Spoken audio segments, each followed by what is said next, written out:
মেয়েদের মডেলিং বোরকা পর্দার জন্য কতটুকু জায়েজ? কোন নারী তিনি খোলামেলা চলাফেরা করেন, তিনি দিনের পথে মাত্র আসছেন, মডেলিং দিয়ে শুরু করছেন, আস্তে আস্তে ইনশাল্লাহ পিওর বোরকা যাবেন, হ্যাঁ সেই হিসাবে তার জন্য আমি বলতে পারি এটা ওজর, ঠিক আছে, উনি চেষ্টা করেছেন, শুরুটা অন্তত করেছেন।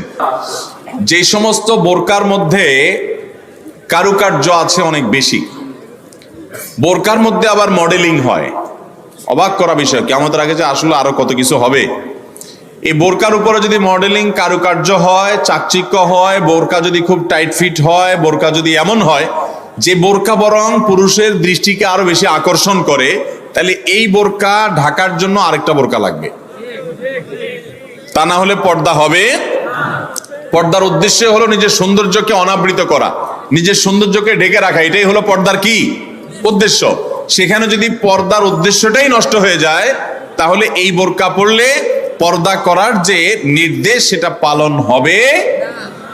ভাইরা আমার, এই জন্য টেডি মার্কা বোরকা, আপনার এই মডেলিং মার্কা বোরকা, স্টাইলিশ বোরকা, এগুলা পর্দা হবে না এগুলা দ্বারা। হ্যাঁ, আচ্ছা বলেন তো, আপনার আমার মা